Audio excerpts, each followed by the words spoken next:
Hey, everybody. Welcome to the MMA podcast. I'm Karyn Bryant. What's up, guys? Jouban here. So we are coming to you live. Wow, it's exciting. Yeah, man. I like the live, though, you know? I do, too. I actually do. I know it's kind of goofy, but I actually like the idea that people around the world can see us all at the same time live. I think that's pretty cool. No room for error, but it just shows you how on point we are. Going live. There's no editing. There's no... She's the encyclopedia. I break down everything. Yeah. We bring it to you. Well, you know, Alan, some people would refute that and think that I only know things that are given to me in my teleprompter. Right. How are you doing this? Well, it's a pretty magical trick now. I basically had an IFB implanted into my brain so that there's actually somebody, a producer somewhere else, telling me everything that I know. It's repetition, guys. And covering it since 2007. I just saw this morning, I was like drinking my coffee and I was... I think it was like a little 209 Nick Diaz brother shout out, and like right in the middle of it was like you doing an old interview with Nick Diaz. Oh, nice. Karyn had her inflation shirt on. Baby. It was in. You know, I was probably rocking an Ed Hardy at the time, so I can't be mad at her. But she was.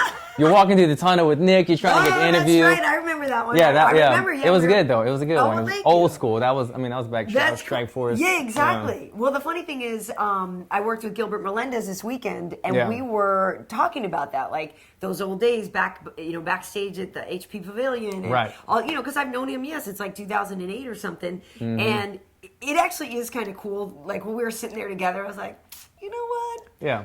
This isn't bad. We're like full circle. Here, like it's kind of cool. Same thing when Tyron first got to the desk and stuff. This is somebody that I'd known for a while, so it is actually same pretty thing. cool. Strike Force guys. Yeah. Exactly, but yeah, Gil's. Come on, man, that guy's super cool. He's a good guy. I like watching Gil on the show. He's got a good, like, kind of like positive energy. Yes, he's a positive guy and a hell of a fighter. Damn. Yeah. He actually said he was considering going to 145.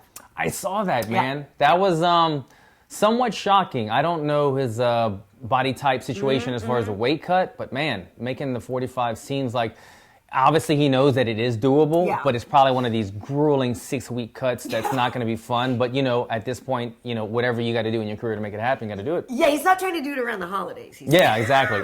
But he's got he's got long legs. He's kind of more upper body, but so he was saying, it's not going to be easy, but he's considering doing it, just trying to give himself a little pinch, just to, try something new. So following Pettis down. Exactly. Yeah, we talked about that, right? So we're going to get into the whole situation with Pettis and Conor and Max Holloway in the show as well. But we wanted to start off with UFC Melbourne. Yeah. Dude, I actually had picked Robert Whittaker to win that fight, but not because Brunson couldn't do it. It was more just like, I don't know. Whittaker was fighting at home. He's never lost in Melbourne. I've liked him ever since he won Tough Smash. He's always seemed to be a very mature guy, and I just thought I give it to him. But like, it's really kind of a coin flip. Yeah. But dude, Brunson's strategy was bad. It's crazy, and I agree. Like Whittaker is on who's on a better tear? Going up a weight class, and he's just on this phenomenal run right now. It's crazy to see how much success he's having going up in weight. Yeah. But like you said, Brunson had a weird kind of game plan strategy. But you know what? The more I think about it, that's kind of how Brunson fights. He has this thing where he doesn't really respect distance. He always just like bombards. Right. He has a natural act. It's kind of a gift and a curse. Obviously, in this fight, it was a bit more of a curse. It bit him in the ass. But in his other fights, it has played a good role for him because he doesn't really sit there and tick for tack, respect your distance. He comes in right away, leads with his face, obviously, like you guys talked about, and it gets him caught. But a lot of times, people aren't really expecting you to just come in right away, invade their space. They think that they deserve a certain amount of respect, which 99% of fighters provide. But he doesn't do that. Brunson comes right in there, throws his punches because he's not scared about getting taken down. He knows that if he does clinch up with you, if he comes in too strong, he can probably win that exchange as well. But in this fight, he took that to a whole nother level. So he said afterwards that he was trying to put on an exciting performance and trying to prove that he deserved a title shot. So he wanted to go out there. Because you guys... It was exciting. It was very exciting. And we know that, fighters have been criticized for being boring or whatever, playing it safe. Main eventing, he wants to... Right. So I totally understand that mindset. And I agree with you. Like, he has blitzed people so well and landed that left hook or that straight left. Uriah Hall, he blitzes, Right, wrecked people. Sam Alvey, he did it. All this stuff. It's effective. So I don't necessarily fault him for that approach. obviously in hindsight, it looks like a real bad mistake. And for Whittaker, I'm sure, like you said, he's out there. He's like, okay, we'll have like a couple seconds to like get ease into it. It was just like bam. Yeah. And you could see he's like, what the. But he handled it really well. He got out of the way. He landed his own countering and stuff. But I have to wonder, in his head the whole time, was he just thinking like, what the F is this dude doing right now? Like what the hell is going on? Because I would think it would be so hard for you as Whittaker or whatever to even get your bearing, right? Obviously that was Brunson's reason for doing that. But for you to stay that composed, if you're Robert Whittaker, and weather that and get out of the way and land your stuff, the dude's good. Well, I remember specifically trying to figure out during the fight, either Robert Whittaker, like you said, is he either really good at keeping his cool under pressure, right, or if he was slightly rocked. Because if you go back and watch the fight, looked like he got tagged. And I remember him saying that Brunson hit really hard or something like that. So because I only watched the fight once, but I remember watching the fight. When Brunson kept pouring on the pressure and following him, right, Whittaker was circling out, but he was circling out and he was just kind of like had his hands down looking at him in the corner of his eye as if like, I'm just cool, I'm good with this. The punches were just flying by his face. It was kind of a matrixy. Right. And I remember thinking like, man, is he rocked? Why is he not putting his hands up? Why is he not trying to explode back? Or is he just keeping cool? But whatever he did, he stayed just on the outside of the blitzing Brunson long enough and weathered the storm long enough to catch him with the counter. Right, and I should look back on which fight it was. I remember one fight, Robert kept his hands pretty low, but that's because he was like worried about the shoot. The takedowns, So it's not that I necessarily think in the middle of all that Brunson was going to shoot, but maybe he was trying to figure that out too, or maybe like you said, he was just didn't know what side was up at that point. But good on him. Like it's weird because it's not really the fight I wanted to see. Do you know what I mean? Like I really actually wanted to see these two go for it, and I wanted to see more of the battle of the technique and stuff. So I don't even know that it gave. Obviously it's a good win for Robert. He was number 7 and Derek was number 8. It's a good win for him, and it shows that he's like a total tough guy. But I don't know that watching Robert win that fight made me go, oh, he should totally be, fighting whomever next. But at this point, we were saying Chris Weidman would be a good fight for him. I think he called out Gegard, and Gegard, would be a good fight for Robert because he's ahead of him, but Gegard wants, like Luke, or a title shot. But Chris Weidman, even though Robert won and you don't always do winner loser, Weidman would still be a really solid choice, I think, for Robert Whittaker. I agree that maybe this fight happened so fast and it was kind of sloppy in a way that it didn't show enough of Whittaker's potential to stepping into that top 5 position. Right.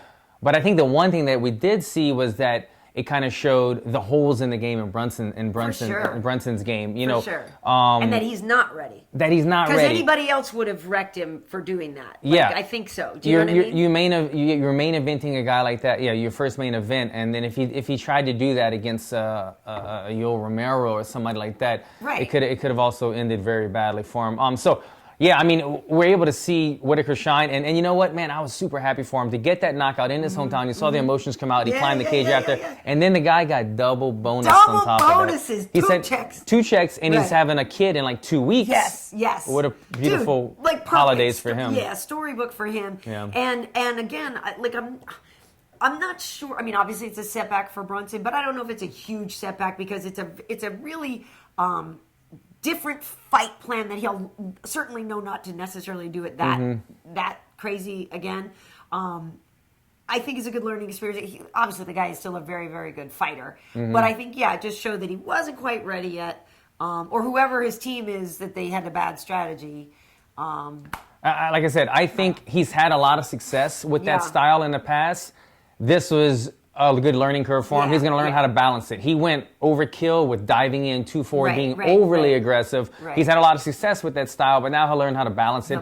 He'll go and look at the tape and say, you know what, there was times right here where I should have just played the game a little bit, and then blitzed them rather than blitzing for 2.5 minutes straight like that. Right. Yeah. Well, the other person we were saying, if Whittaker didn't get top 5, Anderson Silva's number 6. And like Anderson is always a guy that like people, it'd be interesting to see him fight somebody like. That could be interesting. It's when I remember I was watching the post-fight show last night, and I was watching her. They did a great job. Like I said, Gilbert, I like your stuff, man. Good energy. I remember that the top 10 came up, and I remember seeing Anderson Silva in front of Whittaker. And it kind of just like, I don't know. You don't think he should still be there? No, what I'm saying is, it's kind of like weird. It's like, is a little weird.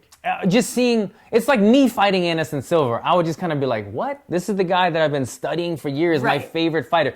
I kind of see that with Whittaker. Like when I see other guys like Bisping or Yo Romero, these guys have been in the game so long and they just have their own like kind of like personality. They'll throw an insult your way. They don't give a damn. But Whittaker's such a nice guy, a likable guy. He seems like, I think he's pretty young still, right? He's still only 24 or so, yeah. 24 fighting Anderson, 40-year-old Anderson Silva. It's kind of a weird, I can't see the fight. I worry that Whittaker might go into that fight and be like, man, you're Anderson Silva. You know what I mean? Like, well, that's he needs to go in there. Yeah, he's 25 now because, when he won the Ultimate Fighter Smashes, he was only 21.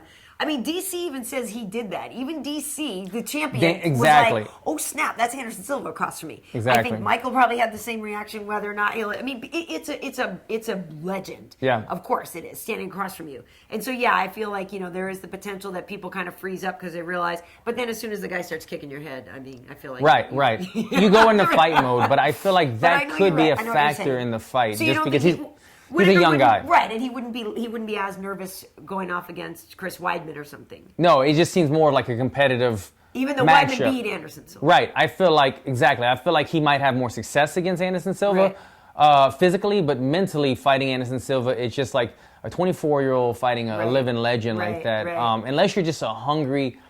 I mean, he's not saying he's not hungry, but he's a soft-spoken guy, other than when he shows his emotions after the win. But when you see an interview with him, he's very polite and soft-spoken and everything. Well, now I'm imagining if Brunson had tried that to Anderson Silva, like just to see Anderson, like, you know what I mean? He would have done a walk-away jab like Forrest Griffin. Totally. That would actually have been amazing to see that. Yeah, that could have been even worse. Because he got those long arms. I mean, that would have been kind of crazy just to Anderson see that. has impeccable timing with that. Right. Well, anyway, we'll see what happens with that. But in the co-main event, Jake Matthews and Andrew Holbrook threw down. Now, this was a split decision win for Andrew Holbrook. Did you see it that way? Well, I didn't see it either way. You thought the local was going to get the Yeah. I mean, I was shocked when I saw it, but it wasn't like somebody got robbed. I just thought, okay, this is a very even fight. They're fighting in his backyard, in Jake Matthews' backyard. So I didn't see Holbrook getting it. And the other thing that I thought about is there was a lot of positions where there was like kind of like grappling exchanges. They weren't really like exciting exchanges, but there was like there was a takedown and then a sweep, and Holbrook was very comfortable kind of like going to the less dominant position, meaning that Jake Matthews usually had his head higher, he was on top. Holbrook was always working. He never felt uncomfortable on the bottom because he was always working for like a bottom Kimura or a heel hook or something. But if you're not landing the submission, if you're not getting the submission, if you're not getting the tap, then you're not really getting points. You know what I mean? You're working, but if you're not landing the submission and getting it, the guy on top, what has been proven over time is usually winning. So because of that, I thought Jake Matthews was probably going to get the nod for the win, being it's his hometown and he was in a more dominant position for longer in the fight. But in a lot of those positions, why didn't he throw some punches? No, I agree, especially because we had the picture-perfect display of how to counter that. You could... A couple of fights before, the guy got knocked out going for heel hooks. He's in that position. He didn't throw punches. I don't know, man. He might have just been overthinking that fight. I feel like, he spent so much time worried about the leg locks and the this and worrying about that position that he forgot that he was not in just a grappling tournament. Yeah, and he was in a mixed martial arts tournament. And, that happened to the Polish guy a few weeks back. And he just wouldn't stop trying to go the leg lock guy. Oh, and he wouldn't stop trying. The guy that came in from Bellator, exactly. Yeah. So it's like, okay, at some point you have to realize this perfect isn't example, working. exactly. So what's interesting about this? The scores on this were kind of funky. Two judges gave Jake Matthews round 1. 2 judges gave Andrew Holbrook round 2. And 2 judges gave Andrew Holbrook round 3. But it was weird, like some of the judges agreed with each other at first, and then they saw completely it wasn't a consistent totally different scoring, way. So it was a split decision, 29-28 times 2 for Holbrook, and a 29-28 the other way for Matthews. It's tough because Jake Matthews, we were talking about him. The fight with Johnny Case was really great, but then he had a Kevin Lee submission that he's got this loss. He's still young enough to have a bright future. I think the guy is really good. But, still just needs to learn a little more. Yeah. Like you said, I think there was some of those positions that if he'd have just like I said, they're in a kind of a 50-50 position, but Jake Matthews is somewhat winning because he's in the dominant position while Holbrook is going for the submission. In my eyes, if you're not landing the submission or doing damage, then you're probably losing. The judges didn't see it that way. But like he said, if Jake Matthews would have just at least thrown some punches, even if he wasn't... Exactly. Look busy. Even if you're not damaging the guy, if you're looking like I'm punching him and he's not hurting me, then you should be winning. And I think that might have swayed the judges a little bit more. But man, it's kind of mind blowing to be in your hometown co-main event and not get the nod on such a close fight. I think even Holbrook, when they announced it, he looked a bit surprised when they raised his hand. Yeah, he's like, I'll take it. So, Alan. What, Karyn? So the scoring. Oh, speaking of scoring. So. Are we going into this fight? We're going into, Dynamite I made sure Danielle Taylor. So I repped it today, Danielle. Good job. Let me first and foremost say I'm happy for her. Congratulations to her. Glad she got the win.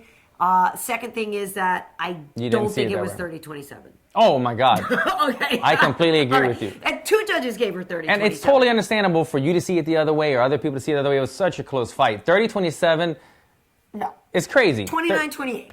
Absolutely. 29. I had it 29-28 before the judges announced the decision. Her opponent, Seohee, she definitely won the first round in my eyes. Sure. The second round was super close. The third round was definitely Dynamite, but definitely Taylor. I gave it 29-28. And let me say, I feel bad for him. She did get poked in the eye. Yeah. It wasn't on purpose. Of course Danielle obviously accidentally poked her in the eye twice. Danielle did the right thing. Both times she sat back. You know, instinctually, she's just a good person. She said, okay, the first time, I think the ref stopped it. Yeah. No. Seohee tried to call timeout. You can't call timeout. There's no crying in baseball. There's no crying in baseball, and there's no timeouts in MMA. fighting. You can't, she should have learned the first time she called timeout and like the ref didn't really stop it right away. She should have known. I get it that she's saying I'm injured, but she would have had more success. Rather, she went like my eye. Jump away. And right. Then it kind of makes the ref want to help you more because he's showing there's something wrong. But doing something that's not even in our sport just makes the refs, it makes him mentally think, what are you doing? This is nothing. And I can't respond to that because it's not legal. I can't respond to something that's not, Right. And so how, I mean, you can't expect not to get hit either. You saw Danielle stop for a second and then she didn't resume until the ref said fight, fight. And then she came over and bam! And trust me, I was yelling, hit her! I feel bad that she got poked in the eye, but look, it's a killer be killed sport. Yeah. And if your opponent is not fighting back and the ref tells you to fight, you got to go in there. And so that's exactly how we responded while we were all watching the fight. We're all freaking out that there's no timeout. There's no timeout at all. And again, I hear you could see in Danielle's eyes like, this is weird because I don't want to just cold cock this girl, but like I'm in a fight. I need to win this round. I need to go and do this. And this girl's just and I felt a little bit bad that she just got wailed on like that. But she's in the middle of an octagon and she knows why she's there. And honestly, truly for me, I feel like we've seen it before in boxing and stuff like that. It happens. Yeah. Maybe it felt a little worse because it was a girl, you know what I mean? And I'm like, oh, this poor girl just got cold cocked. But she didn't get cold cocked. Do you know what I mean? But I felt like, Danielle was doing what she was supposed to do. She's following the rules. She's not the bad guy in this. And again, with the eye pokes, people are like, you wouldn't say that if you got eye poked. Hey, I'm not a professional fighter. Yeah, I don't know how hard the eye poke was. But I also know that you can't call timeout. It sucks, but you have to defend yourself at all times and you have to know the rules. Look at Bisping, Anderson Silva when Bisping, the mouthpiece, he gets kneed in the face. I mean, you can't have a brain fart like that. And she needs. I know there could have been like a language barrier, but she should know that this is not acceptable. This is not a rule. Right. You can't expect. And she has more experience. She's been in there more. She's got a ton of fights. Danielle is the one who would maybe be unsure of what to do because she's only had a few fights. Danielle did the right thing. If you're in football and you're a defensive lineman and you're running to hit the quarterback and the quarterback trips and rolls his ankle and calls a timeout, you're going to hit the quarterback. You're not going to stop, okay? You got to keep going with the play. That's what Danielle did. I look like a madman. I was saying, hit her. And I felt a little bad because I felt bad that the girl, got poked in the eye. We didn't really know what really happened at the time, but obviously she definitely got poked in the eye. I was messed up. But look, you can't call a timeout. And when the ref says fight, you can't keep calling timeout. You got to start defending yourself because you're getting punched right away. That fight, like you said, the scorecards were weird. Definitely, I'm Danielle's teammate. She definitely did not win all 3 rounds. The deciding factor was definitely the second round. I gave Danielle the second round for this reason. The first round, Danielle got tagged up. You saw the marks on her face. Right, She definitely lost that fight. She was throwing one punch at a time. Right. She went to the corner.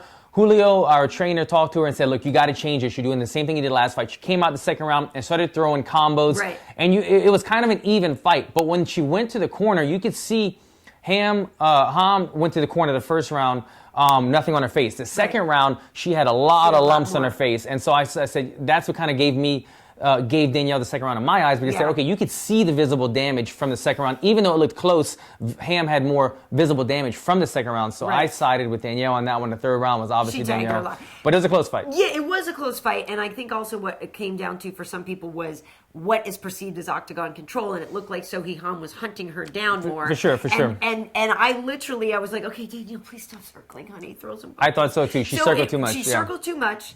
And I felt like she just has a little bit of issues with distance. Like, same with Marina Moreau's fight that time, like a little hesitant to close the distance. Yeah. And so, I mean, I know you're tending, you don't want to get hit, but for me, she circled too much. I need to see her, circling away from somebody's power is great, but then come in there and do it. And I didn't know if she was trying to do stuff like how Karyn does, stays outside, then powers in and tags you or doubles you or whatever. So I kind of wanted to see that explosive forward motion after the circling. But again, I think it's just an experience thing. I think she has the ability to do that, and I'm excited that she got the win and that she'll do more. But yeah, a little less circling and get into the fight a little bit sooner. Exactly. And look, if you're 2 5-foot girls, you don't need to have a 4-foot distance. Exactly. The distance, the shorter you are, the shorter your arms are, the distancing should be tighter. Yeah, just get there. So I'd like to see a closer distancing, and then also my biggest thing, I keep critiquing it because she's my teammate, and I've seen the potential that she has because in the gym she's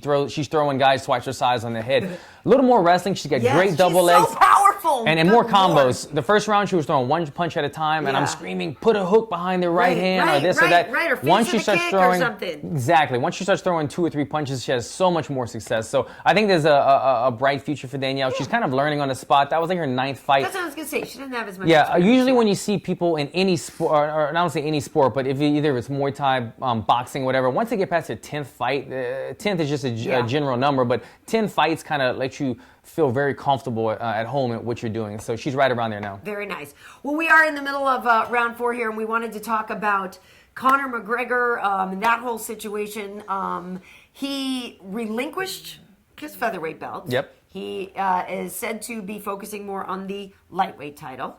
Jose Aldo has been elevated from interim champ to champion. Max Holloway and Anthony Pettis will fight for the interim title at UFC 206, and they will face Jose Aldo, the winner, in maybe February or March of 2017. I will say I'm cool with everything. Like, I think it was amazing that Conor won both titles, but I understand that you can't hold 2 divisions hostage, right? Because somebody's always waiting a little too long for a title fight. Especially if you're taking time off right now. Right. Yeah. Somebody's waiting a little bit too long for a title fight. So I understand why he can only be running 1 division at a time. I don't personally understand why Pettis Holloway has to be an interim champion if Jose is the actual champion. I think it's really a semantic thing, and they just wanted to have some more sizzle on the fight card for 206. That was what I was getting at It as just well. needs more sizzle, but we all know it's really just a number 1 contender fight, and it's a ridiculously good fight. I just thought it was a little strange it had to be interim, but it is what it is. Like, whatever. It's just a word, for crying out loud. It's just a word. You took the words out of my mouth. I mean, when DC fell off of this card, I was kind of thinking like... And he's bummed too, man. I know he's going to... Exactly. I mean, it's a couple weeks out and you're the champion and you're not able to fight. It's tough. It's tough. You'd almost rather lose a fight than not fight sometimes because you have to deal with it and you have to answer everybody's questions and everything. It's tough. And you have the injury that you also have to deal with. Yeah, now you're out for a long time. Right, It's always sucks being in a situation. But, as much as I love the Pettis Holloway fight, I'm kind of thinking, damn, okay, now the main event, this was already kind of shaping out to be possibly a weak pay-per-view. DC wasn't happy with it. It wasn't enough draw to it. They added a little sizzle with Max Holloway and Anthony Pettis. DC gets injured. Now the main event is off. I'm like, are they going to just take this card and wipe it out? Are they going to put it on Fight Pass? What are they going to do? So when the thing happened with the... redheaded step job. Put it on Fight Pass. Right. Fight Pass. Somewhere the Black Beast right now is cursing you for this. He's fighting on Fight Pass in a week or two. Fight Pass got some good fights. I'm just saying though, but I was like, does it still have that pay-per-view draw? Right. So I thought the same thing. As soon as they gave the interim, it gave it a little sizzle to it. Sizzle. Right. And I mean, it makes sense that they're going to be fighting, the winner of that fight gets Jose Aldo, which either guy, Pettis or Holloway, is a dream matchup for any fight fan. We love it. But yeah, that's what I was wondering. Is the interim thing just to add a belt to the picture, up the buys? I think it's to have a little sizzle. And, Pettis... some people are a little bit, why is Pettis get a title shot? Because Jose Aldo already beat Frankie Edgar. Yeah. Jose Aldo has beaten everybody else in the division other than Conor McGregor in that fight. That wasn't even really a fight. It was a great... And he's dope, and he's a name, he's a former champion. Friggin' Jose Aldo. But also Anthony Pettis, granted, yes, people are like, but he lost, 3 of his last 4 fights. A, he's still a former champion. B, he beat Charles Oliveira in a real scrap that, he showed a lot of heart in. And that's a super fight that people were fantasizing about beforehand, Aldo versus Pettis, when they were both champions. That was ridiculous. Everybody wanted to see that. Either way, I think Max Holloway is such a fun fighter. Just point, just let's go. Yeah.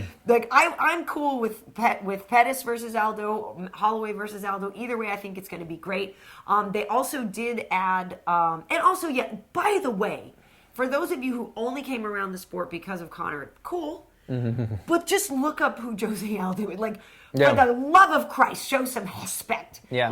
It actually really bothers me when people dismiss him so much. Oh, he's just a chump, and he got knocked out by Conor. Guess what?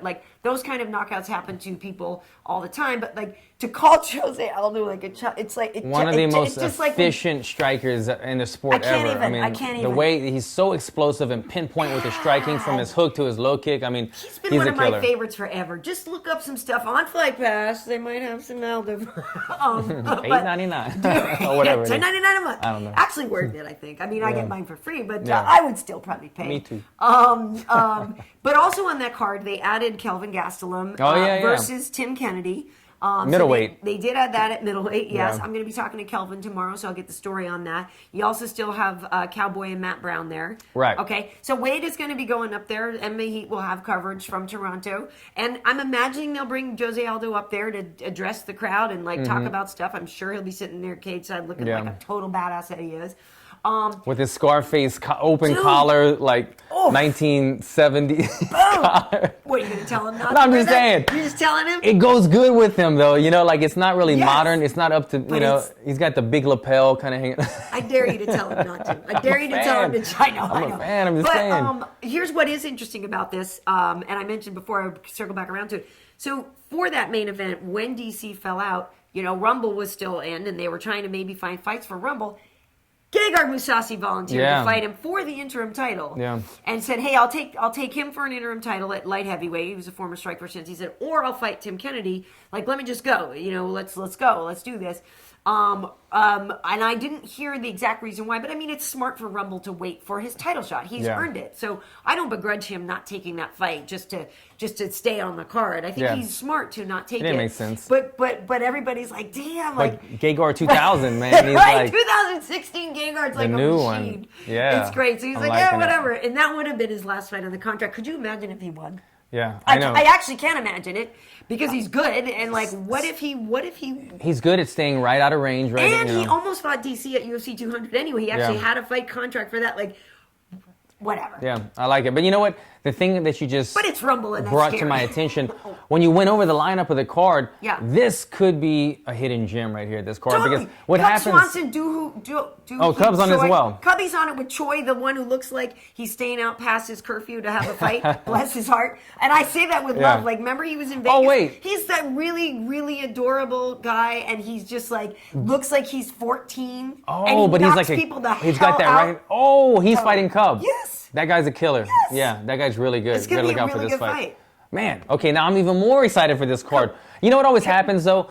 This is what messes me up. Okay, UFC 200 or UFC or New York 205. Right. 205 was dope, but it's just when you throw these huge names and you start talking about the best card of all time, it brings this level of hype where you expect the incredible to happen. You expect every fight to be a fight of the night or everything to be a spinning heel kick knockout. And when it doesn't happen, you feel let down. Right. So sometimes these kind of cards sneak up on you, these hidden gems where you're like, okay, the main event fell out. We're still going to make it happen. Add a little sizzle here, a little sizzle there. And it ends up being a barn burner of a card. So I'm excited for this card a lot more now. I think so too. The fight fans in Toronto are always really cool, so I think there'll be good energy there. Yeah. I'll be in the studio working that one at FS1. I'm not sure exactly who's working with me, but also before then, this weekend, working on the Ultimate Fighter finale. I know who Demetrius will be fighting, but do you? Of course I do. Send your questions in right now. He's going to be fighting the 125-pounder that wins the show. That will be revealed the on 99th Wednesday. person who asked us. Yeah. I'll tell you it's. So obviously this Wednesday is the last Ultimate Fighter, and we're gonna have Tough Talk, and we will reveal obviously who will be fighting Demetrius. Let me just say, whoever it is, and I know who it is. It's Demetrius, so like it's ridiculous. I know they brought all these champions in. Demetrius is no easy out. I mean, anything can happen. Anything can happen. Yeah. And I think we're going to see a very good fight. But it's Demetrius. Yeah, no, I completely agree. And I thought the UFC did it was genius, this idea, because Smart. you know the Ultimate Fighter was, I don't know if it's getting stale, but they've done the same thing so many times. Yeah. So to bring in all kinds of champions for this division, it made it really exciting, you know, because they brought in a good crop of prospects. I know a lot of these guys from the RFA and Legacy and Tachi Palace and all. These are really good guys. Good guys. But at the end of the day, like you said, these are good guys, and a little bit smaller organizations are guys that are considered, they could be in the UFC. But now you're stepping up to Demetrius Johnson, who is the pound-for-pound best fighter in the world. So we'll see what happens. Also, but you know, Brandon Moreno got that short notice fight against Smolka and he made it happen. And made it happen. So, and I think Moreno's on the card as well, right? Yes, he is. Yeah. And I know that there are a couple of other guys from this show that we can expect to see in the future, even if they're not fighting. What's the guy's name again that's fighting Demetrius? Oh, that guy. Oh my God. Yeah, that guy. Damn it. We're going to get it. Is this thing off? But there are a couple of the guys on the show that are going to get, that we'll see in the future, even if they don't make it on the finale. So there was some good talent there. I'm excited about it. And what's his name? Danger Carson. I forget Matt his. Schnell. Matt Schnell. I should know. He's a Louisiana boy, so I'm rooting for him. I saw he got a last minute fight. He's back on the card. That's who I had picked to win this show. Did you? Didn't go his way. Now he's last minute taking a slot. He's like the first fight of the night on Fight Pass or whatever. So good for him. Every time you say Fight Pass, now I'm just gonna laugh. What? It's cool. No, it's cool. Fight Pass. It's cool. It's good. I watch it. I do too. It's good. It's good. So there's that.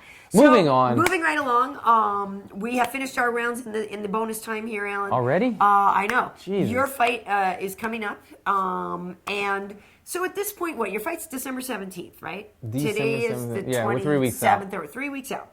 So you push it hard for this weekend next, and then the last week you're gonna try to just take it easier. What's your mentality at this point? I mean, realistically, okay, your fight's 3 weeks away, and my fight's 3 weeks away, but the last week is fight week, so that week you're already gone. You're already just cutting weight and all those things. So it's really 2 weeks left of training. Yeah. So you have to break it down. 2 weeks left of training. That means 2 more sparring sessions if you go 1 day a week or whatever. And so you just start tapering it down from there. But yeah, I've already started tapering back. At this point, you just don't want to be injured. You just don't want to get injured. Yeah, so I would think that would be so stressful. Yeah. Because you want to work hard and be ready, but you don't want anything bad to happen. Having good coaches is where this really helps out. Because if your coaches is still pushing you past 100% every day, and you in your head, you're battling the demons of, do I go 100% or do I not get injured? Right. Then it's tough on you. When you have coaches that are running the drills saying, go 100%, we're going 10 reps instead of 20 reps today on everything. Things like that. That's what really helps lessen the beating on the body. Right. And it's not like a big injury like Daniel Cormier is what we're trying to avoid, but also just tapering down for the fight, having the day-to-day bruises, the day-to-day recovery that takes so long, just lessening that way you're starting to prime yourself for the fight. So that's where I'm at right now in my camp. Looking forward to it. And he did come over for Thanksgiving dinner. I tried to fatten him up. He was very diligent. I don't really put on weight, but I ate a lot. That's for certain. Yeah, well. I brought back her Tupperware. She gave me some Tupperware to bring home. I brought back the Tupperware. Did you bring back I'm not the a sweater? Tupperware Did you thief. bring back Munchkin's sweater? I mean, it was like Glad, so I brought it back, but it would have been like some really dope. It was good stuff. It was good, crappy stuff. If it would have been matching and everything, I was keeping that Tupperware. Yeah. Well, you know what? I actually kind of wanted that. I was going to put that on my Christmas list. How lame is that? Like, that I wanted some, like, new Tupperware. That's lame. But I wanted, like, maybe the glass stuff, because then I started to get worried. I started to worry that the whole thing about the plastic ones and stuff. So it's lame. I was literally like, am I really putting Tupperware on my damn your wish list, Like, man. that is so lame. It's all good, man. I love buying stuff for my home. I'm on that site Wayfair all the time. I'm just click, click, click. Get my credit card. You're getting cranium. So we had a rousing game of cranium after. I think we won, didn't we? But it's a language. But I will say this: Nicole is not as well versed on the phrases. You guys didn't win. They maybe got more answers correct, but then it came down to this. This is the last question. Whoever wins this takes it home, and we won that. So even though they might have won 7 out of 10, we got the last question. Did you win it? We went home with it. We did. Me and Nicole killed it. I drew what did I have to draw? Some lips. You did. French kiss. I had to draw French kiss. I drew some French fries and some lips. Nicole said French kiss. We took home the belt. She did. Put it on, man. But no, that was fun. I'm glad it was. You It guys was were a good able to time. come over. I'm glad you guys were able to come over. And so Sacramento coming up for you. Like I said, we have this guy who's going to be on UFC tonight. These two people, but he's our special guest. So this Wednesday, that's going to be exciting. I'm excited to have you in the house. It's been something that I write on my goal sheet every year. I'm like, get on UFC tonight. And finally it's come. So I'm excited, man. I watch it. I record every episode. I watch every single thing about this show. So I'm excited to actually go in there and see what you do every day. Yes, well, it's going to be interesting. It'll be you. Kenny Florian will be there. But Tyron Woodley, the champ in your division. My weight class. Tyron's going to be interviewing me. I think so. So it'll get interesting. It'll be interesting. He'll be throwing you that total side eye. I know. And he's going to be like sizing you up and everything. I'm throwing it right back at him, Tyron. That's great. It's great. T-Wood's super cool. So that's going to be fun. And then again, I'm on this weekend doing the Ultimate Fighter finale when Demetrius Johnson fights. I don't know. I'm excited to see it, though. I'm excited to see it, too. I really am. Cool. So that's it for now. Where can people find you on social media? Nothing's changed. Alan Jouban, check me out. All right, cool. And I'm Karyn Bryant on Twitter and on YouTube. KB Heat on Instagram. Of course, we have MMA Heat on Facebook and YouTube and all that stuff, too. So a lot of good stuff coming on. Tomorrow, I'm supposed to be catching up with Kelvin Gastelum and Jake Ellenberger. I thought I had Masvidal's number. I got to get it. I thought I had it. I need to talk to You need to cut it. Man, he's funny, bro. That dude, when he called out Cowboy with that cut it video. No, I know. I really like him. And I went to call him the other day. How do I know that his number? So, Masvidal, I'm coming for you. But I like him. He's a good dude. Anyway, that's it for now, and we'll do probably maybe another Trocasao this weekend as well, or this week as well. So let's look forward to it. Thanks for watching. Cool. Peace, y'all.